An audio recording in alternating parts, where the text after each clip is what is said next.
Thank you so much, for coming out today.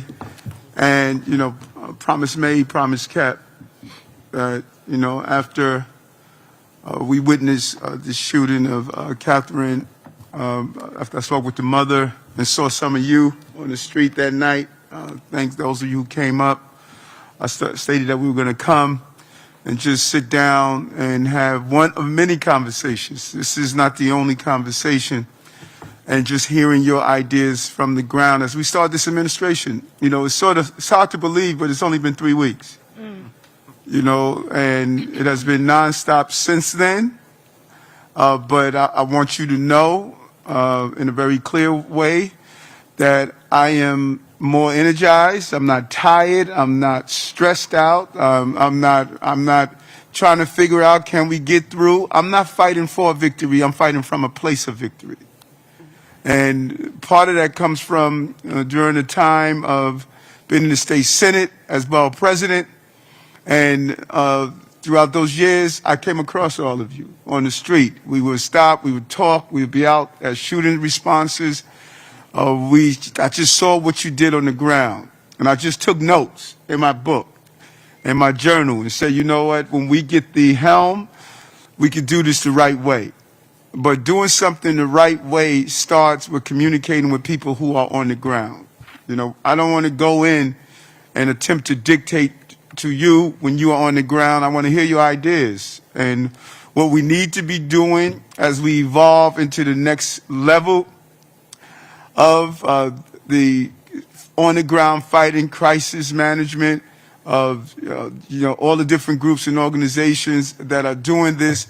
I want to hear from you as we build out the program and come with some not so standard that is not unique to the particular areas, but to really have an understanding. And I just saw Sheena. Sheena, what are you doing all the way over there? Come on. This is my deputy mayor strategic right? partnership. So she's the one that's going to create all these partnerships. So you got to grab a chair. And sit here. So we want to spend the bulk of our time hearing from you and your thoughts as we arm ourselves up for this, the next couple of years. But just being present in what we're doing. So I just want to, just give my colleagues that are here a few comments, and then we're going to turn it over to you. Just give me your insight. Go down the line. Go ahead, Senator. We just all the way through. Thank you, Mr. Mayor. Thank you all for being here. And thank you, Mr. Mayor, for calling us today. I'll be very brief. As I said yesterday, in the vigil for that 11-month-old, first, we have to support families and communities who are going through this crisis.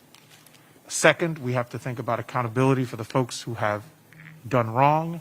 But third, we have to ask ourselves the tough questions of how we truly create safe communities, how we create communities that are thriving, that are stable, where this type of thing does not happen.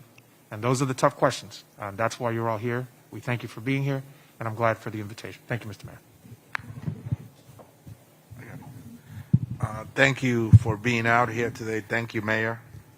We were here yesterday for the vigil for the young girl that got shot, and then the mayor and I met at Harlem Hospital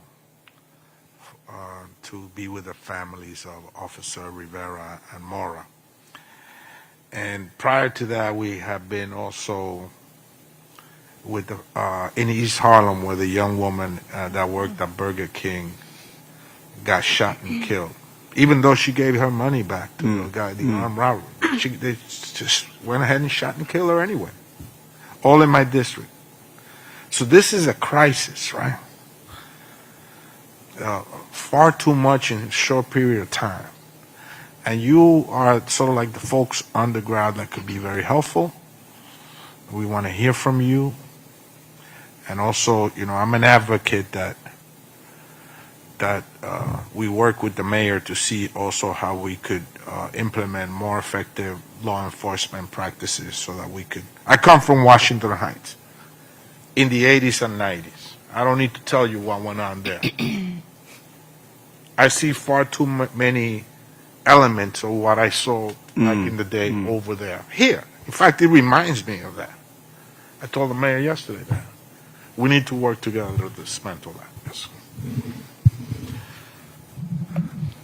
Peace and blessings, everyone. Thank you so much to Mayor Adams for once again coming to the Bronx, and to all of my colleagues in government who are here, and really all of you, our credible messengers on the ground that every single day are doing God's work.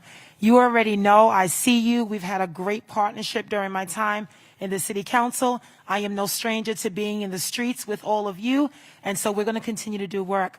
And I think if there's ever been a reminder of the importance of our work, all we have to do is look at the first 3 weeks of this year under the leadership of this new administration, our mayor, and myself as your borough president. I never thought I would experience the first 3 weeks as we have done. But we are ready, willing, and able to do the work. We've responded, and certainly whether it's the horrific fire in Twin Parks, the building explosion in Longwood, the police officer shot in Belmont, to the shootings we've had in the middle of all of this. There was someone fatally shot early this morning down in the South Bronx. And so it's happening every single day. And I want to continue to uplift all of you and give you the power that you need. You are out there literally putting your lives on the line to save our young people and give them a real chance at a future. And we elected officials have to do more to support you. And so I thank you for being with us this past week, but I thank you for all the work you've done over the years. The crisis management system is a system that I believe in, and during my time with the council supported you as the chair of the Committee on Public Safety. And certainly I know your work. I know your heart. I know your mission, your commitment, and the investments you've made. And so today is a real opportunity to talk and strategize and plan, because if we don't plan, then we fail to plan, and we plan to fail. And the reality is we need a plan. We cannot continue to gather at vigils and all sorts of events where we're mourning the lives of someone lost, someone in the hospital. It's just unacceptable. And I want to thank our mayor and certainly ask all of you to continue to pray for the Officer Rivera, who put his life on the line, and his partner who's fighting for his life. And just pray for everybody, because there's a lot of people out in our city, in our borough, that are hurting. But I look forward to working with you, and you already know, if I need to be there, I will be there with you, boots on the ground. We are here to get stuff done. We are not playing. Time is of the essence, and I thank you all for your incredible work. Good afternoon, everyone. Thank you all for being here, and thank you so much, Mayor Adams, for organizing this. I'm Councilmember Oswald Feliz. I'm the proud council member of this district. I'm also a proud resident of this neighborhood. I grew up and I've lived here my entire life. And I'm also a proud graduate of this school, PS 46. This is a school that I attended about 20 years ago. And as a lifelong Bronx resident, but also resident of this neighborhood, I can tell you there's a lot of pain. Families growing up here are consistently asking themselves one question: whether they'll ever see safe neighborhoods, or whether what it's going to take for them to see a safe neighborhood is to move out of the neighborhood that they're currently living at. That's horrible. That's beyond horrible.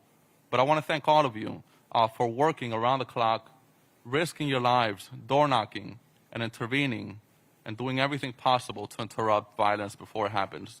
And I'm looking forward to continuing to work with all of you, and also all my partners in government, city, state, and federal elected leaders. Thank you so much.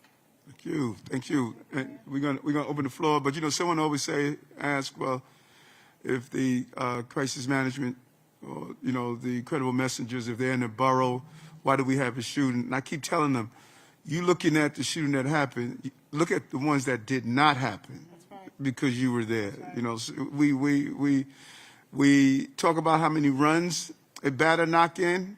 We don't say how many runs are saved by the shortstop, you know. And so I know that, you know, you're stopping a whole lot of beefs and battles and retaliatory shootings. I'm aware of that. And, you know, so don't listen to the noise. Let's stay focused and not get distracted. You know, so why don't we open the floor? Based on your observation of doing this work, what are some of the things that you believe could be done better? You know, what are your thoughts? And so just a conversation. We're going to have a larger conversation citywide and bring all of the teams in. But we specifically wanted to come to the Bronx. The Bronx is dealing with a lot of shootings lately, and we wanted to come here. And that's why we held this just with Bronx for the most part. I know that we sent out a citywide in error, but it was really, this was Bronx-focused. That was our focus. But we will be doing a citywide, larger event with all of the groups and organizations. But we really wanted to be thoughtful on the Bronx. So we'll open it up. Let's start with SOS. All right. Hello, everyone. Peace and blessings to everyone. And thank you for all the elected officials for saying such kind words and truly believing in this work. Mr. Mayor, congratulations again, and definitely have been seeing a lot of your energy, so definitely want to throw back more and, a lot of positive energy your way because it's a very busy time. Definitely seeing the Borough President out every day, boots on the ground. Haylene Olasco, Director of Community-Based Violence Prevention at the Center for Court Innovation. So I'm here representing both SOS and the RISE Project. The RISE Project is the domestic violence arm of the city, the CMS network. So also wanted to let you all know about that project since what happened, the tragic incident last night was actually a domestic violence dispute, and we do cover that area, so wanted to also share that as well. Briefly, and I don't know if this is part of this conversation, maybe it'll come up a little later on, but one of the things that I'm seeing that I think could be beneficial to this is that everybody's been working really hard. And I think because of a lot of the work that has been happening, the testament to that work has been the addition of resources to the crisis management system. And I know the MOCJ has been working extremely hard to get all those resources to the groups as soon as possible so that we're able to increase capacity and really expand and work in those areas that we're so desperately needed in. But sometimes, and also having worked in the previous administration as well, understanding that sometimes there is some red tape that exists. So sometimes the need doesn't always match the getting the funds to the organization so that they're able to hire as quickly as, it's needed. So it's like, you need to hire, and, something happens, like, where are the people? And it's like, oh, we need to hire. So helping and supporting, because especially when MOCJ is really working really closely with the groups to support them, sometimes things may get held up in like contracts and things like that. So, for example, with the the recent amendments that are helping to increase capacity, there's been a little bit of a hold up contracts-wise. So I think that once a little bit of that red tape gets removed, a lot of these organizations would be able to staff more expeditiously to have those additional boots on the ground. So I think that's one thing, because all of the groups citywide, and they've all been working extremely hard to really just, I don't want to say chase fires, but there's just so much that's been happening. So I think that that's one thing, that the work is happening, it's working, but to really be able to match the need, I think that that little piece could be super helpful. So that's just We should, we should identify what's the bottleneck, and if you could help us understand what's the bottleneck. Bureaucracy gets in the way, and these cities are so dysfunctional, and it should not. Number one, if you already had a contract and you're just renewing it, you should not be starting from scratch. I don't know if that's what's happening. I don't know if you're dealing with more paperwork. We want to move to a place that we're using technology better. And, filling out, we hear this all the time, filling out, thousands of documents to get a $5,000 grant just makes no sense, So we want to figure out how do we streamline this and at the same time protect taxpayers' money. We don't want to be reckless with our action. Mm-hmm. So we should get some ideas from you based on your observation on how do we streamline the process. Mm-hmm.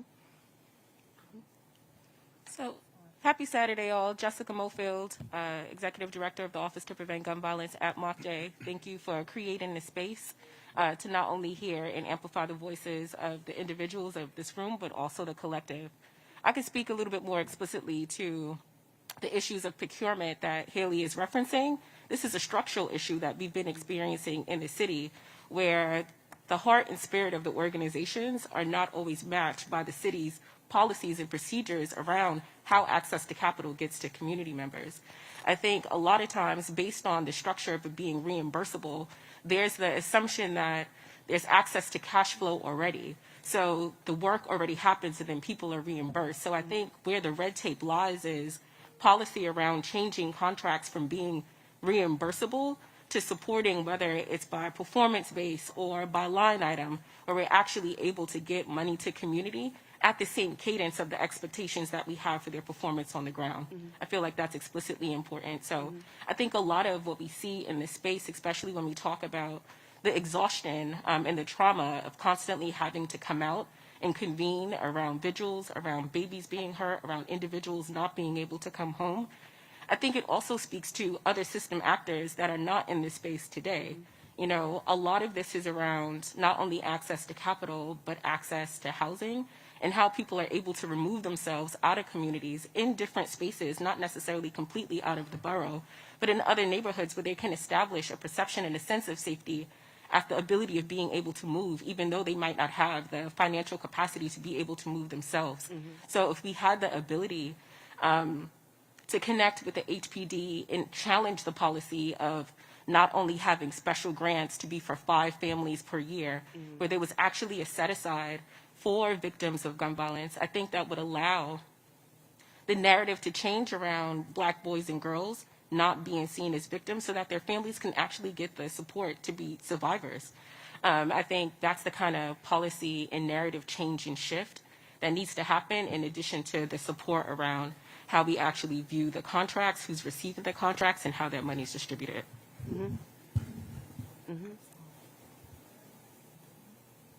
I thought I saw RPG in the house somewhere. RPG released the grip. Yes. Wonderful day. Release the grip. Thank you. Pull the microphone a little closer to you. Thank you.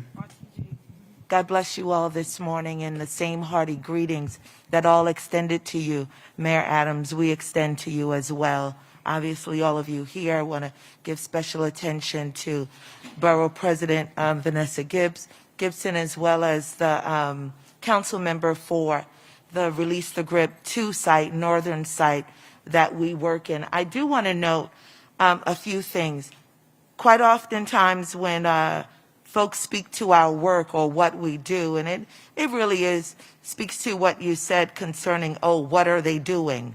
You know, well, the police force is a big force, and I don't speak against it. My dad was a police, and I'm a proud New York City, Harlem girl.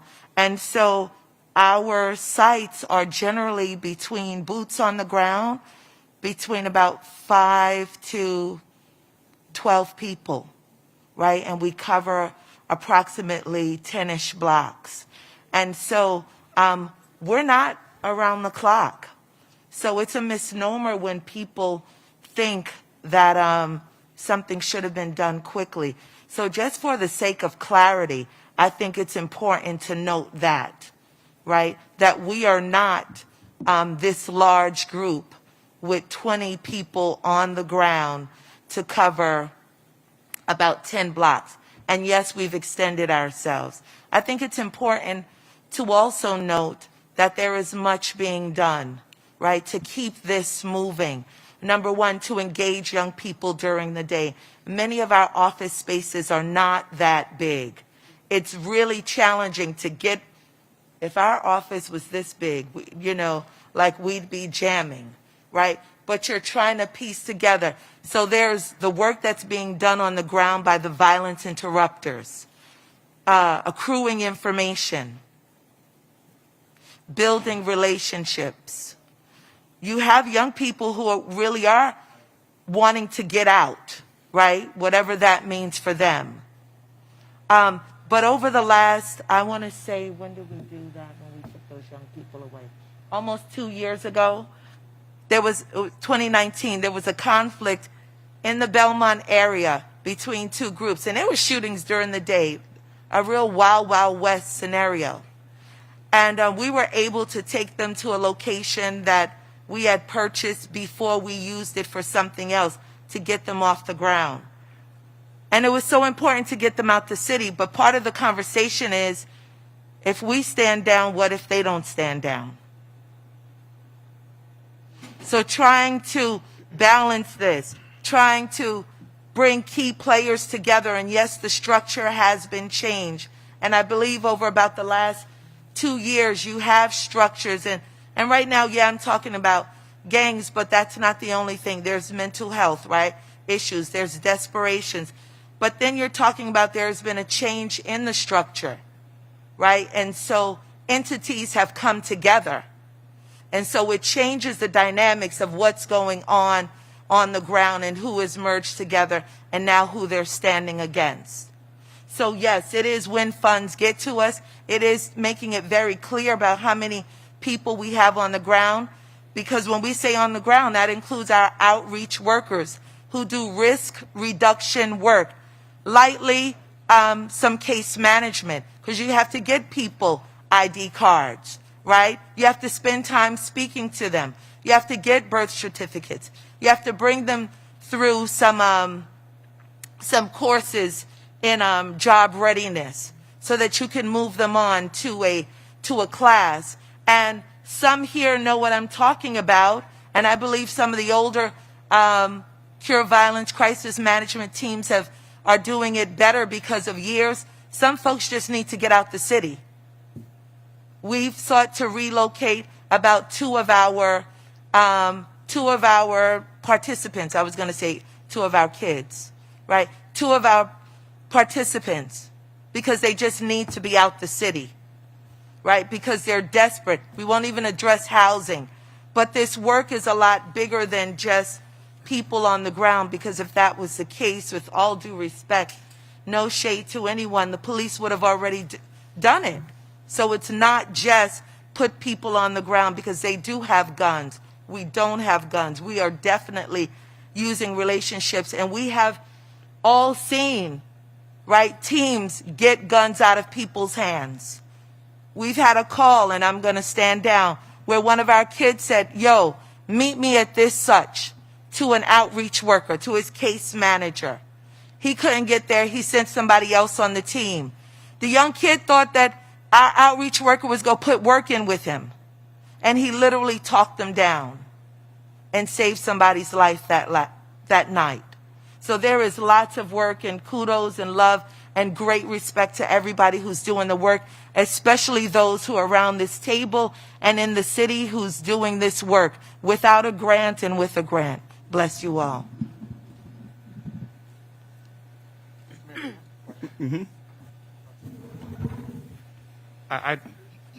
It's not every day that we get the opportunity, right, to have the mayor here paying full attention. Obviously, he's going to have the energy to do this a lot. But I want to actually throw the question perhaps to the folks at Bragg, who obviously I know very well because we do a lot of work together. There's obviously micro and macro questions that we need to ask. The micro and the short term and the immediate is obviously we're all figuring out how we actually deal with the crisis at this moment, which is obviously there's something happening, and that can't be denied. So the micro and the more immediate are things that obviously emotion is going to drive a lot of that, right? The questions I want to ask about, and I want to throw it obviously to Bragg, but to everybody, are the more macro questions about more long-term, right? If we don't have a long-term conversation about why these things happen to begin with, then they're going to happen again. And so I want us to make sure that we keep that, we have the 100-foot view right now, because obviously everything is very raw because it's just happened, and I'm not going to take anything away from the people that feel that passionately, because it's obvious. I mean, you have a kid getting shot, a police officer getting killed. This is not a small thing, and it is not something to be dismissed. I'm not being dismissive of that. But we also have to take the 1,000-foot view as policymakers. And you folks, as the folks on the ground, that's what I want to throw to you. Tell us a little bit about micro and macro and how we can think about that.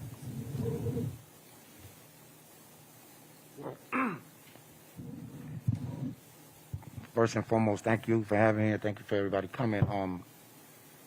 Like my area of concern right now, the problem that we're having with Bragg expansion is right now we cover from Fordham to Kingsbridge. So we took St. James Park. When we first got St. James Park, there was multiple crews there, we was able to come to an agreement where one crew had to deploy. It's not going to work out. It worked out. To this day, we have over 1,300 days in my catchment without a shooting, without a homicide, right? So now they're talking expansion. We already laid it down where we know as we capture these catchment areas, and like they said, violence is a disease. We're pushing the virus out. So now we're asking about a certain area to capture, but we're getting issues on it because, as you can see, this area The shooting happened on 198 and Valentine. We understand that. But as you know, Valentine Avenue is drug infested. And now it seems like they want us to move this way. We don't have a problem with that. But we're the ones on the ground. We know where the shooters are coming from. So one of my areas of concern is we understand we're not drug counselors. We stop violence. That's our number one key. We know the drugs bring the violence, but if we're stating that the violence is on the other side and we're asking to move up because we have Morris and Crescent, so we know the different crews over there. And right now it seems that if we would already had that, we would have been already able to mobilize a team right away because we're on that side. We know the credible messages, those that are suitable. Because you could be credible, but are you suitable? And that's the biggest thing here. We know a lot of credible people, but not everybody that's credible is suitable to do this work. So we're like kind of like stuck. I don't know how long ago was the expansion already, but we already have people on reserve, and this is how we work. We have volunteers. We use our volunteers. They're next up. We know people need jobs and all that. And then the vaccination issue came. A lot of people didn't believe in that.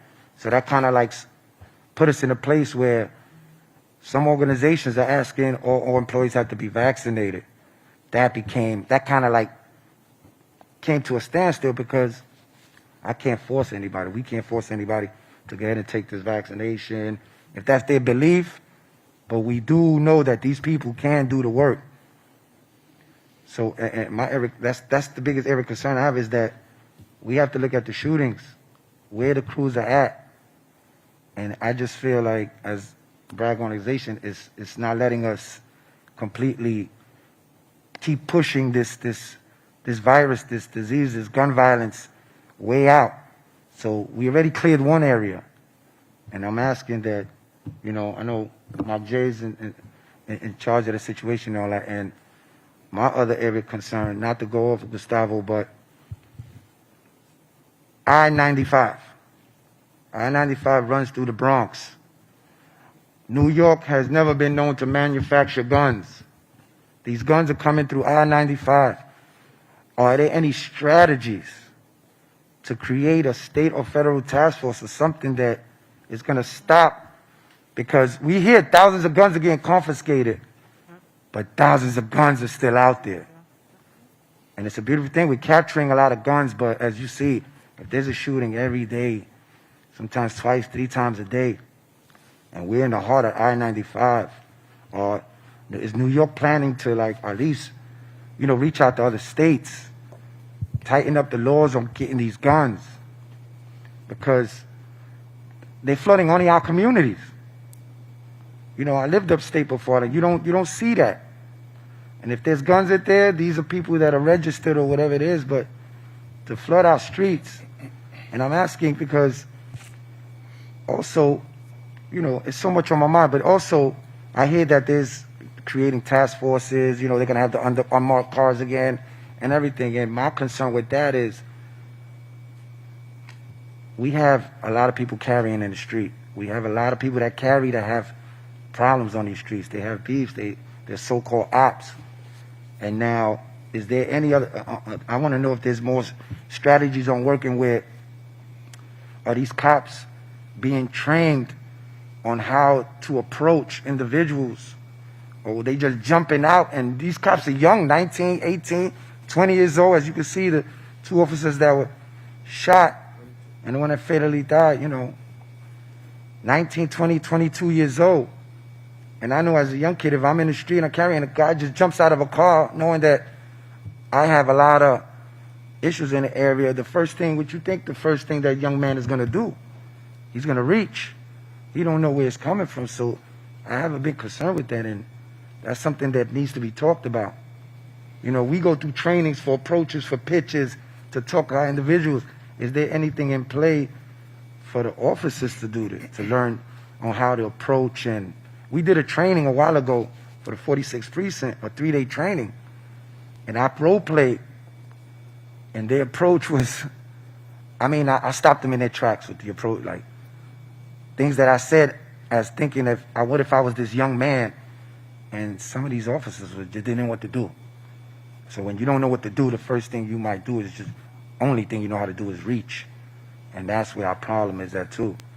So I'm asking and I'm suggesting that there any strategies for that, Mayor, because So two things to answer both parts. One, the flow of guns.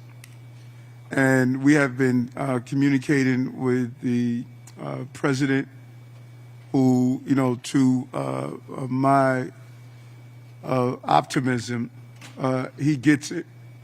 He understands that this can't be just a local problem, because you're right. We're taking thousands of guns off the streets, and thousands are flowing back in the streets. So we'll never solve this problem if it's just getting it from the end and not the source. And that's our focus. That's one of our plans. We've been really fortunate with Congressman Espaillat and what he's doing with the New York delegation. And you're going to see there's a real comprehensive plan that we're going to be rolling out with the president, the federal, the state, the city government all coming on board to do information sharing and going to the source. Because just as there's just a small number of shooters, there's a small number of gun dealers that are supplying the large number of guns in our city. We have to zero in on them and use everything in our arsenal.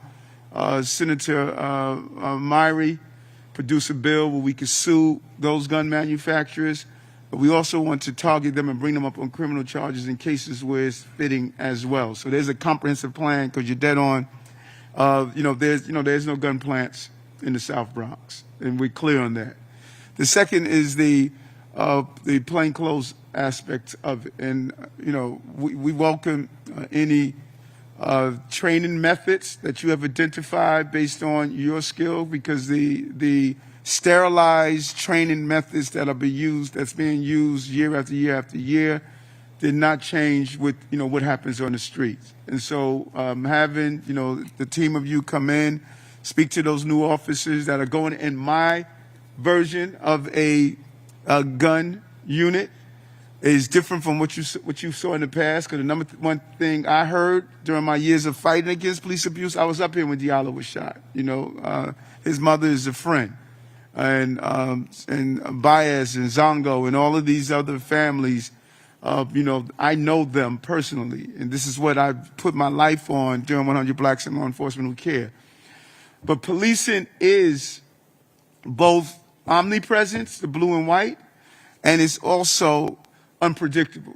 If all you had is blue and white vehicles out there, the bad guys are going to have one jump on you. That's just the reality of public safety. They need to feel that they don't know when there's an officer around, but it has to be done right. And the number one complaint I receive is that, you said, cats was just jumping out on you, So our version is not going to be that version. And we're going to, when we roll it out, we're going to let you see exactly what we're doing, and it's going to be a successful way of going after guns without creating that ism. Because we're not going backwards. We're not going back to the days where everyone that walked the streets was stopped, searched, frisked, harassed. We're not going back to those days. We're going to be extremely precise on who we're zeroing in on, because you know what? We know the shooters. We know who's carrying. We know, where the problems are. You don't have to throw out a blanket on the entire community. You could pinpoint exactly where the shooters are, the known shooters, and how to approach them. But just as we're going to do precision policing, we're going to do precision resources. Because we know who's on the pathway to get into violence, so why not catch them before they get into violence and give them the resources they deserve?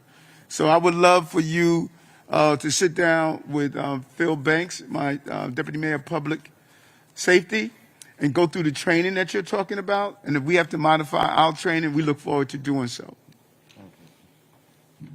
Hey, I just wanted to touch a little bit on when we were discussing macro and long term a bit. So, and Jessica touched on this too. When we're talking about gun violence, it's a structural issue, right?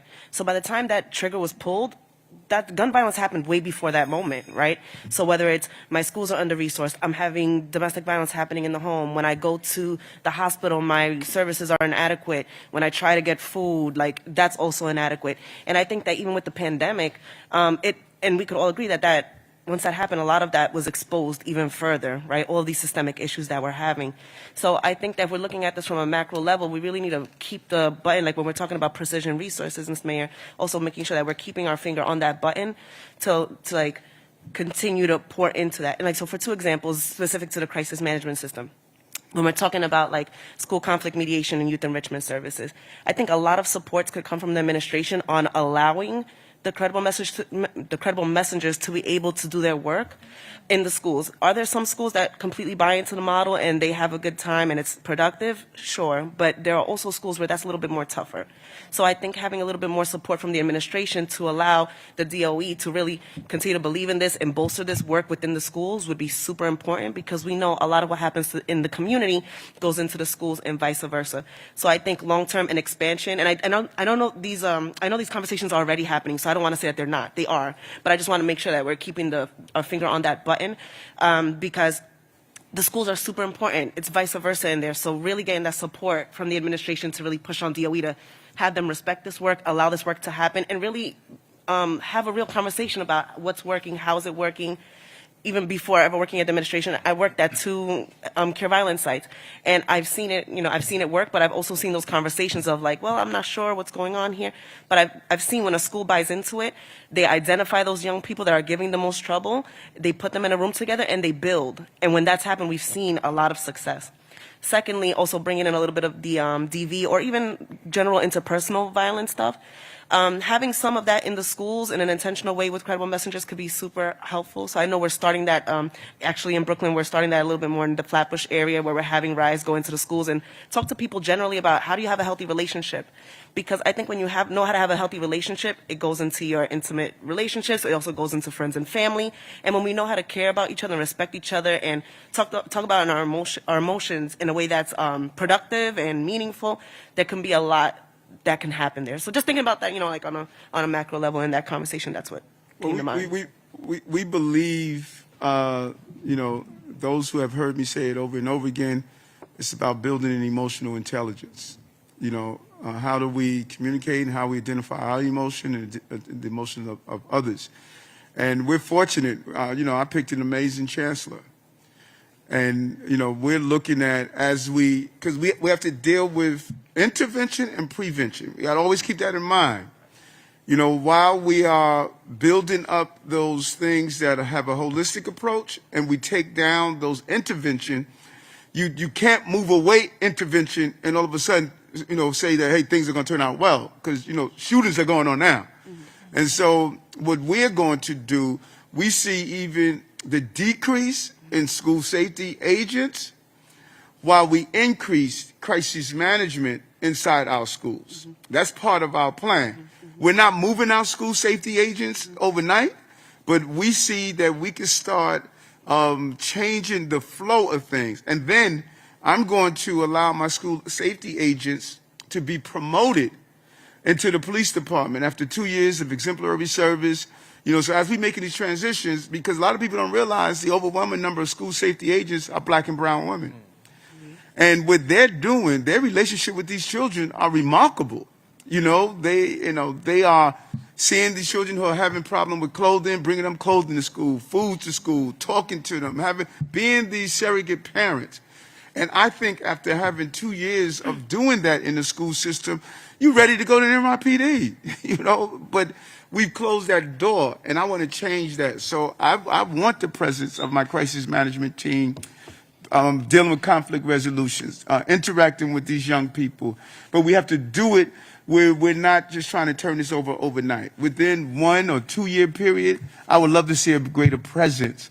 Because you're doing more than providing a safe environment. You start to nurturing these young people who really may not have that model at home. And so I'm with you. And Chancellor Banks is all in. We just had a meeting at Frederick Douglass Academy, which the Chancellor was leading with a group of black men and their organization. So you're singing our song. We're all in. You want to say something, Congressman? Yeah, 2 things. First on the funding, right? Microphone. Oh. The funding. I understand that the way the city work,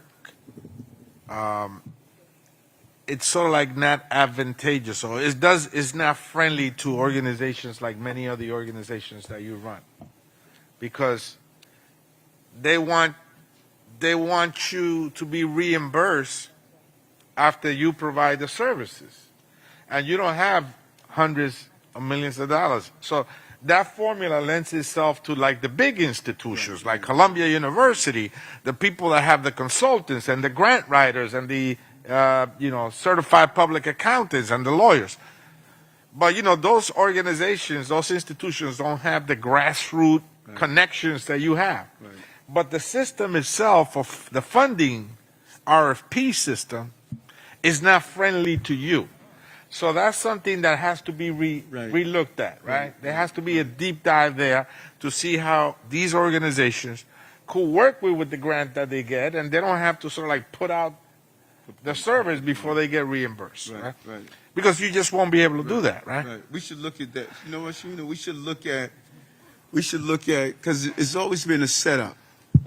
It's been a setup. And so we should examine that and see what are we capable of doing. Because I don't know if the law prevents us from doing something different. We may have to lean into our state senate and our city council. But the way it's set up, it has always been set up for other. For the models. bigger It's not set up outfits, for yeah. this. Yeah.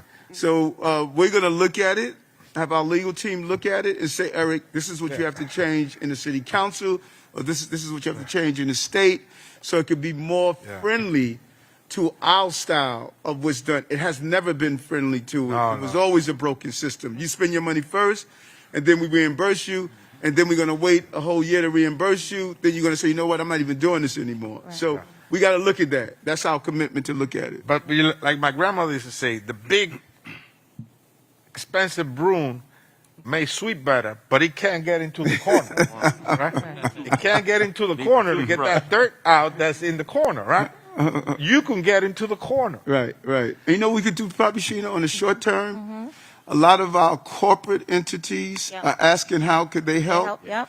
So if they put aside, a couple of $1 million to tie you over, and you just pay back no interest loan, you pay back, so you don't have to try to raise the money first. So we're zeroing in on this. So we're going to find ways to do so. And I also we have been speaking with a lot of our corporate entities. We should set up a conversation with sitting down with the partnership and all of our big corporations, Citibank, Goldman Sachs. They have been blowing our phone up saying, how do we help? Right. So we should get you in a room with them, do a presentation of what you're doing, and so that they can see, because I've been talking about you in every corporate boardroom that I'm in, and so we should set up to get them, bring some of these corporate leaders and come on the ground with you. Come here, yeah. But one last thing is regarding the monies for intervention, what you do, right? There's money in the Build Back Better program, like $5 billion for exactly what you do. But that's caught up in the politics of Washington right now, right? And we passed it out of the House, but the Senate is like... So we got to figure out a way, or how do we get that money, and maybe even through some of the private sector folks, right? Right. So that you have access to dollars to do the work that you do. You know what I mean? It's as simple as that. You can't wait for the politics to sort of like work itself out, because Right. there's a dynamic there that's What's going very on now? difficult. But we understand. I was in East Harlem with Senator Schumer, with groups over there that do the same thing you do, and there's money there for that, right? And they had those mobile units. I don't know if you have them here, that come into the block, and just like you said, they could pinpoint to like the zip codes where they've been at, and to see how violent crime has gone down there. But we need to get you access to those dollars, and right now that money that was assigned there is caught up in politics. So we got to figure out, how we do it. I agree. We're going to take one or two more. Can I just piggyback off what Sister was talking about regarding the school, and you see, just brother. mentioned, Mr. Mayor, about prevention. And I think if we can start, Kwame and I just did something recently with the elementary school level.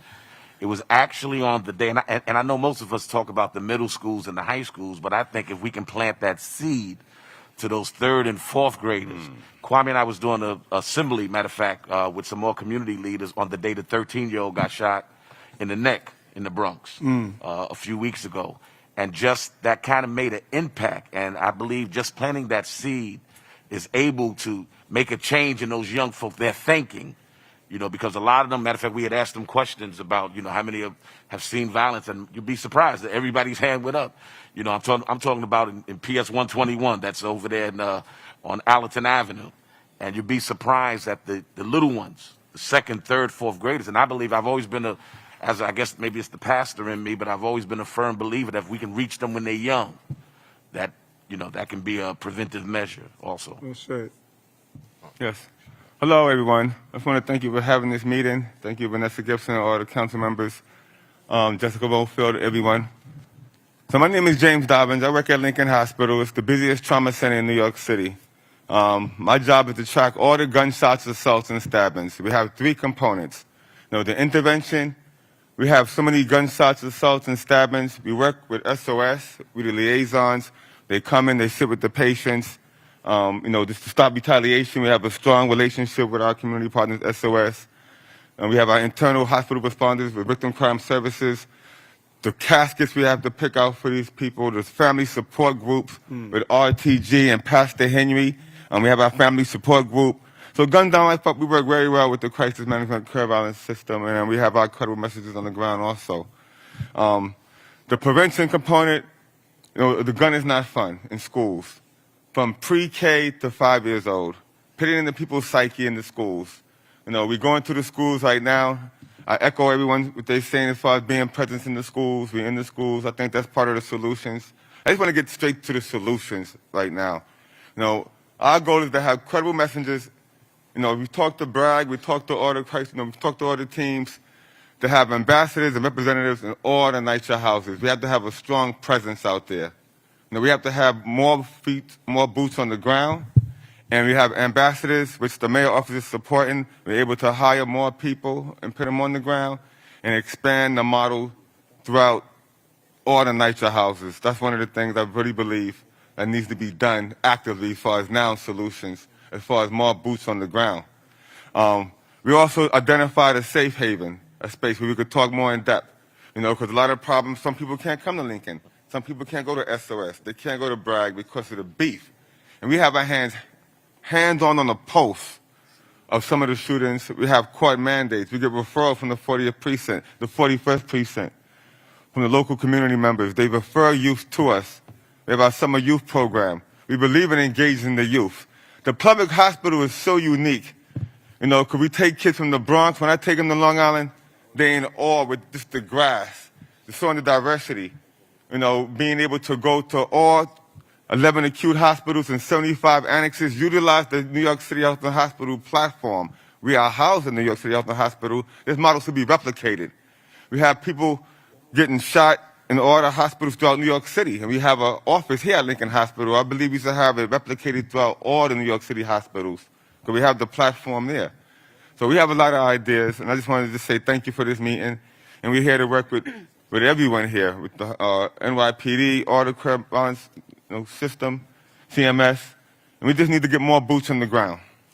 And when I met you in the Bronx, you were sharing what you were doing, and when I got home that night, I put your name and information in my journal so we could come back. Yes. And I love the idea of replicating what you're doing in all the H&H. Those are our hospitals, Yeah. you know. So Sheena, we should see about setting up a time where you could do a presentation with the team, and how do we replicate that in all of our H&H? Because you're right, you know, when folks get in these beefs, that's a great place to deal with retaliatory action. What we must do is that we must be your backup and support. We must make sure all of our agencies are tied into what you're doing. So when you walk into a hospital, that to stop the retaliatory shooting, they need to be welcoming you. You should not be alienated. If you reach out to the police and say, listen, something's about to jump off, they should not be trying to disrespect you. They should be finding out, how do we help? So we want to make sure our city agencies are doing the job. We're going to have a workforce development plan. So you're in the street and someone is saying, man, you're trying to tell me to get off this corner, I need a job, you should be able to point them to our workforce development and get them a job. So what I want you to see that, this is like, this is an ET moment. You're no longer alone, man. We're in this together. Right. The services of this city, they're your services. And we want to make sure that everyone is on the same page, that you are Marines on the ground. You need the resources to do the job. And that is what we're going to acclimate our city agencies to understand. We could take one more, then I got to bounce. I work with RTG, and I just think, I live in the area that I work. I live 2 blocks from my office.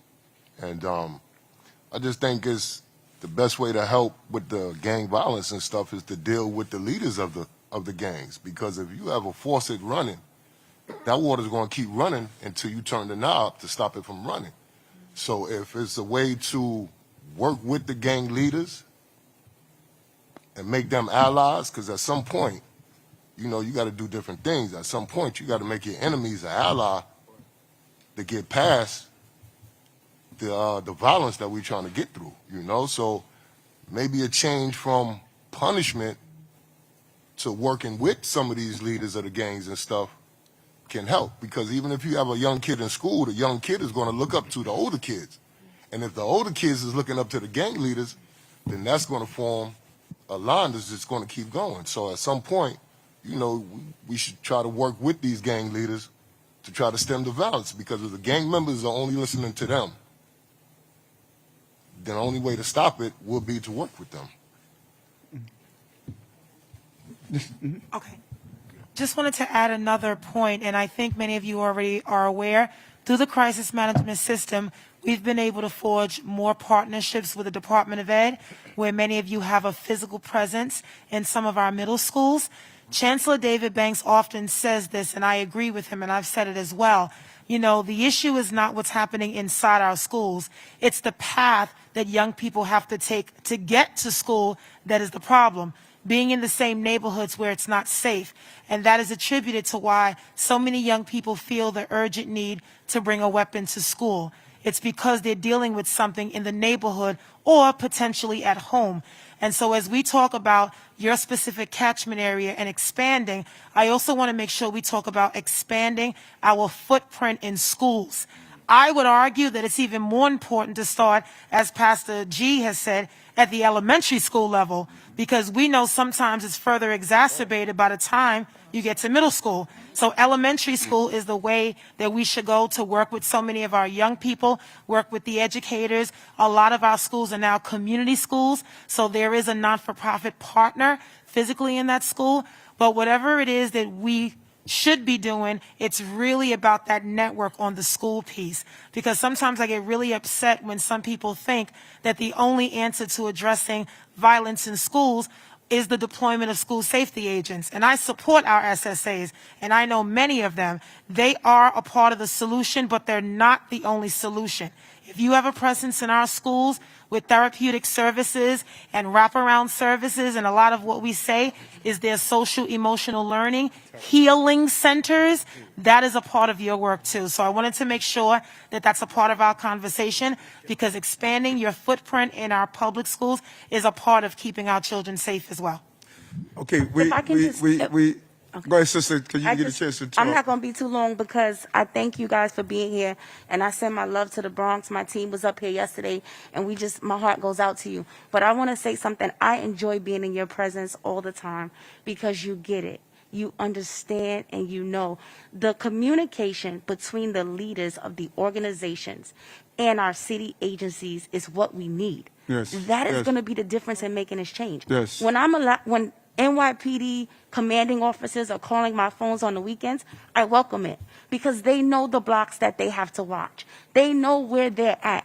They are a step ahead, right? So if you can call me and I can pull up my team and my team can be there, it works. That's right. It's preventative. We don't have to always react after the fact, right?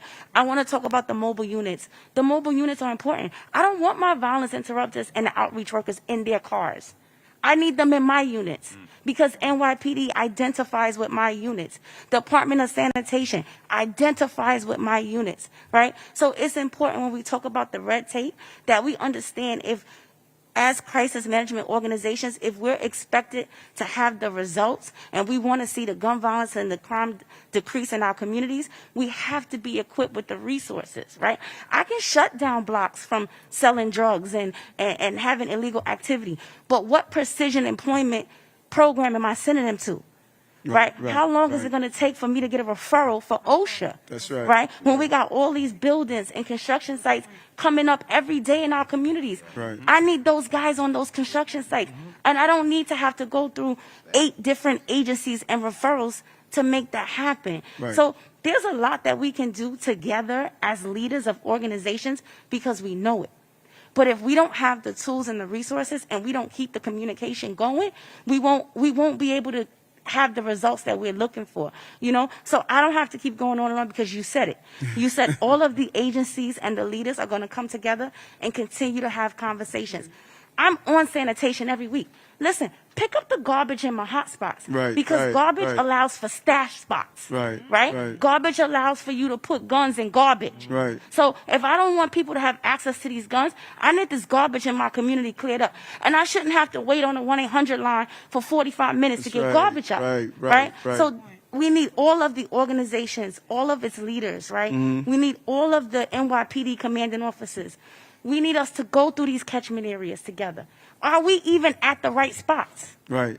We need to make sure that we have the right information and that we're equipped with the right tools to be able to do this. And on the city council level, Vanessa, I love you. I appreciate everything you've done for CMS. But it's so important for our city council representatives to understand that it's the small mentorship funding that allows us to get in the school for the principal to be able to see our work. Right? So when I come in, I'm not coming in as a stranger from CMS. I'm coming in as the organization that provides educational programming to your young people. So the relationships are already built. But if we don't have our city council representatives supporting our work the way that they can, then we don't have our state representatives like Zelena and Myrie supporting our work the way they can, then it takes years for these relationships to get built.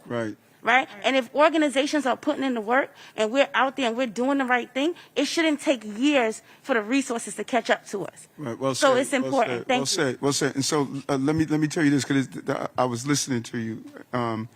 So what we're going to do, Sheena, we're going to every agency in the city is going to have a crisis management liaison. Department of Sanitation, NYPD, HPD, HRA, DOE. Instead of you navigating the bureaucracy of an agency, every agency is going to have, when you pick up the phone, you're going to be calling someone. Let them navigate the bureaucracy. And we're going to set up a meeting, part of the crisis management team that we're going to do citywide. We're going to have on the Zoom, if we do a Zoom, if we're able to do it in person, we do it in person. We're going to have every commissioner that intersects with what you're doing. Because the average person would not even realize that Department of Sanitation plays a role. And so we're going to have those commissioners on the Zoom. They're going to see you. You're going to talk to them. You probably haven't even sat down with any of the commissioners outside the Office to Combat Gun Violence. So we can't say this is a holistic problem when you don't even know who the players are. Listen, if you don't walk away from anything in this table, walk away with this. Your power is in the agencies. The relationship is you pay your taxes, agencies provide goods and services. If you don't have access to those goods and services, then you're not empowered. If we open and unlock agencies to you, you're going to see a different game. That's the power. The power is in the agencies. All of these agencies, from PD to DOE to FDNY to Department of Sanitation to HPD, all of these agencies, DOT, you may just have, you want to close down the street to do a block party or anti-violence, and then you got to navigate PD, you got to navigate DOT, you got to navigate the organization that put together the block permit. Man, that's over. That's over. Those games are over. You reach out and say, we need to close down this block. that block is getting closed down. You know, because you're on the ground. Yeah. We're not playing this game anymore where agencies are running the city. No. Agencies are going to respond to what I need done to empower you to do your job. That's where we're going. That's the Adams era. I don't know what's going to happen after, but I know what's going to happen now. We got to go. I'm going to go visit this officer. Yes. How you doing? Thank you for having us. Thank you, brother. I just one question, and I just need your support. And my condolences go out to the officer that got Thank killed you. doing his line of work.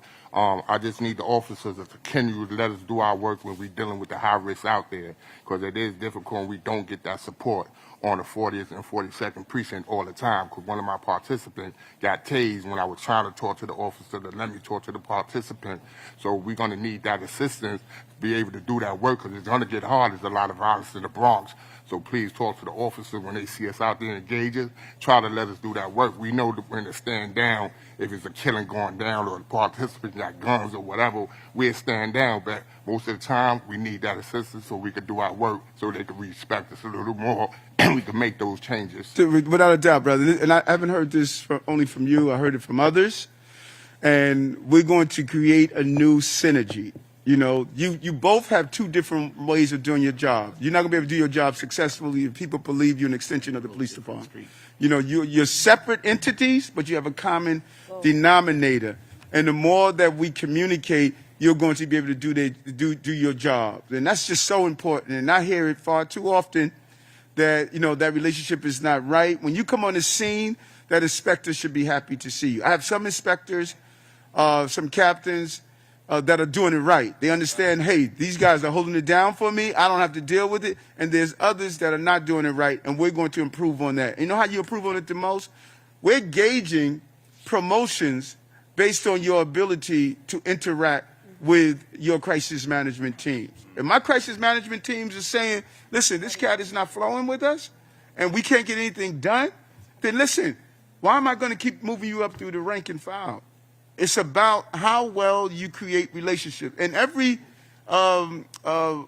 community officer, you need to know all your crisis management team members.